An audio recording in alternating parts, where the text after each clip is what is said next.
తిరుపతి లడ్డులో కలిపిన నెయ్యిలో కల్తీ జరిగిందట. అయితే ఇక్కడ నా క్వశ్చన్ ఏంటంటే, అసలు ఆ కల్తీ నెయ్యిలో జరిగిందా లేక నీ భక్తిలో జరిగిందా?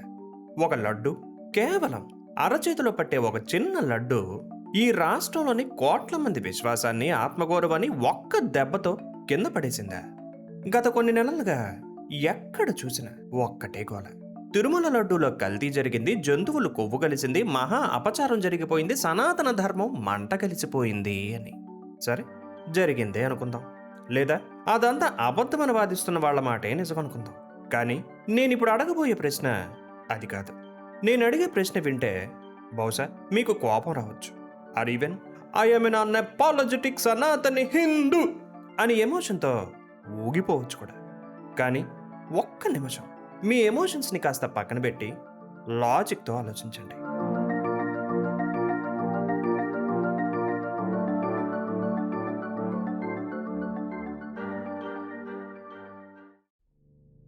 అసలు మనం దేవుడిగా కొలుస్తున్న వెంకటేశ్వర స్వామి అంత బలహీనుడా? ఒక చిన్న పదార్థం, ఒక ముద్ద నెయ్యి, ఎక్కడో ఒక కాంట్రాక్టర్ చేసిన మోసం సాక్షాత్తు ఆ 7 కొండలవాడి పవిత్రతని మైలుపరిచేస్తుందా? ఒకసారి నిజాయితీగా మిమ్మల్ని మీరు ప్రశ్నించుకోండి. మీరు దేవుణ్ణి నమ్ముతున్నారా లేక లడ్డూని నమ్ముతున్నారా? వెంకటేశ్వరుడు అంటే ఎవరు? అనంతం, ఆది అంతం లేని ఒక అనంతమైన శక్తి. అలాంటి శక్తిని జస్ట్ 1 కిలో నెయ్యి అపవిత్రం చేయగలదా? ఒకవేళ నిజంగా అలా చేయగలిగితే ఆ నెయ్యి దేవుడి కంటే శక్తివంతమైనదనేగా. ఇప్పుడు ఒక మహాసముద్రంలో ఒక చుక్క సిరా పడితే సముద్రం మొత్తం సిరా అయిపోతుందా? కాదు కదా. తనకున్న విశాలత్వంతో ఆ సిరాను సముద్రం మింగేస్తుంది. మరి అలాంటి సముద్రాన్నే సృష్టించినంత శక్తి ఉన్న మీ దేవుడి విశాలత్వం ఎటుపోయింది? ఇప్పుడు చెప్పండి, మనం దేవుడికి రక్షణ కల్పిస్తున్నామా లేక మన భయానికి, మన అభద్రతాభావానికి రక్షణ కల్పిస్తున్నామా? ఈరోజు రాష్ట్ర రాజకీయాలు, ప్రైమ్ టైం డిబేట్లు, మీ వాట్సాప్ గ్రూపులు అన్నీ ఈ లడ్డూ చుట్టూనే తిరుగుతున్నాయి. కానీ ఎందుకో తెలుసా? మీరు నిద్రపోతున్నారు కాబట్టి. అండ్ మీ నిద్రలో మీకు కావలసింది నిజం కాదు. మీకు కావలసిందల్లా కూసింత డ్రామా, కాస్తంత ఎమోషన్. అసలు ప్రసాదం అంటే ఏంటి? మీ వీధి చివరున్న స్వీట్ షాప్లో దొరికే లడ్డూకి, గుడిలో ఇచ్చే లడ్డూకి ఏమన్నా తేడా ఉంటుందా? రెండిటిలోనూ శనగపిండి ఉంది, పంచదార ఉంది, నెయ్యి ఉంది, యాలకులు ఉన్నాయి. రసాయన శాస్త్రం ప్రకారం రెండు కూడా కేవలం పదార్థాలే. మరి తేడా ఎక్కడుంది? ఆ తేడా లడ్డూలో లేదు. అది తీసుకునే మీ భావనలో ఉంది, మీ మనసులో ఉంది. భక్తి అనేది ఒక అంతర్గత స్థితి. అది బయట మార్కెట్లో దొరికే నెయ్యి క్వాలిటీ మీద ఆధారపడి ఉండదు. నేను ఇక్కడ కల్తీని సమర్థించడం లేదు. ఒక కాంట్రాక్టర్ లేదా వ్యాపారి మోసం చేస్తే అది క్రిమినల్ కేసు కాబట్టి వాడిని జైల్లో పెట్టండి. కాంట్రాక్ట్ రూల్స్ బ్రేక్ చేసినందుకు చట్టరీత్యా వాడిని శిక్షించండి. ఆ ప్రాసెస్ మీద ఫోకస్ చేయకుండా ధర్మం మీద దాడి జరిగిపోయింది, సనాతన ధర్మం మంట గరిచిపోయింది అని పిచ్చి పట్టినోడ్లాగా ఎందుకు అరుస్తున్నారు? ఒక వ్యాపారి తనకున్న ధనదాహంతో కల్తీ చేస్తే అది మీ ధర్మానికి ముప్పేలా అవుతుంది? మీ ధర్మం అంత పునాదులు లేనిదా? ఎక్కడే అసలు లాజిక్ అంతా మిస్ అవుతున్నారు. పవిత్రత అనేది మీరు పట్టుకునే వస్తువులోనో, మీరు తినే ప్రసాదంలోనో ఉండదు. అది మీ చేతనలో ఉంటుంది. ఫర్ ఎగ్జాంపుల్, మీరు ఇంట్లో తినే అన్నంలో ఒక చిన్న పురుగు పడితే ఏం చేస్తారు? ఆ ముద్ద పారేసి వేరే ముద్ద తింటారు.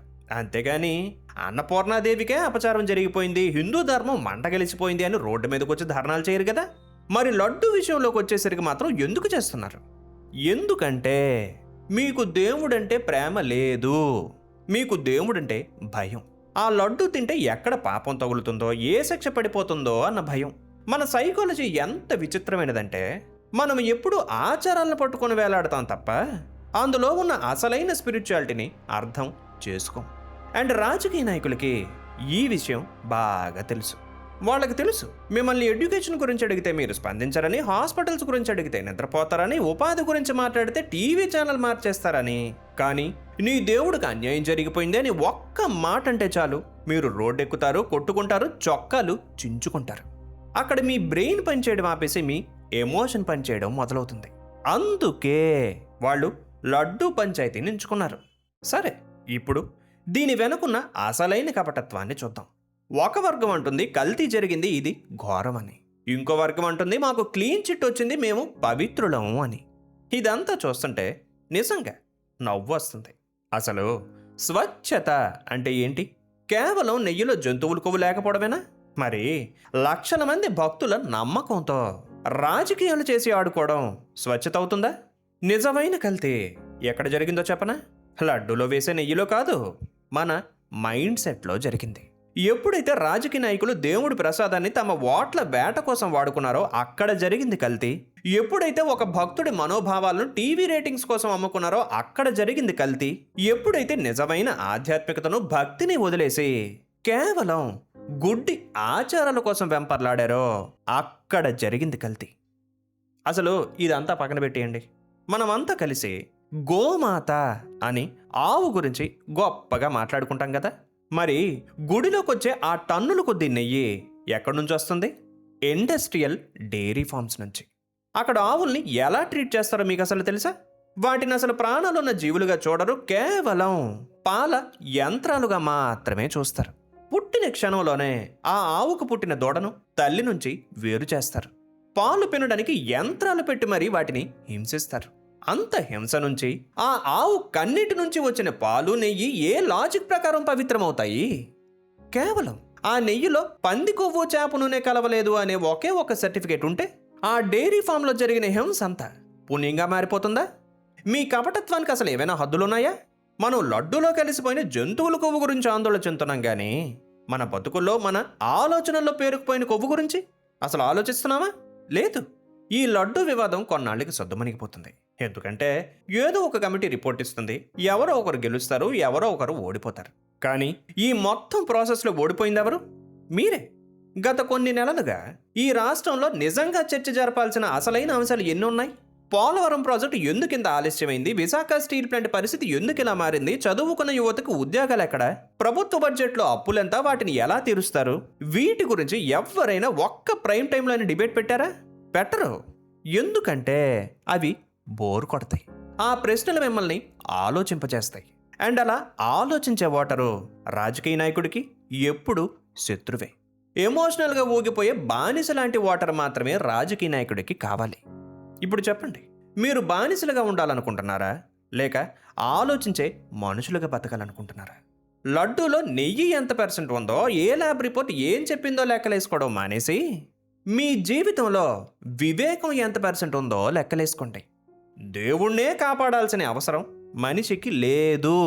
తనలోని వివేకాన్ని కాపాడుకోవాల్సిన బాధ్యత మాత్రమే మనిషిది. ఈ రాజకీయ చదరంగంలో దేవుడు అనేవాడు ఒక పావు మాత్రమే. ఆ పావుని అడ్డంగా పెట్టుకొని ఈ రాజకీయ నాయకులు తమ అధికారాన్ని కాపాడుకుంటున్నారు. సో ప్రసాదం తినండి, అది లడ్డు అయినా పులిహోరైనా భక్తితో తినండి.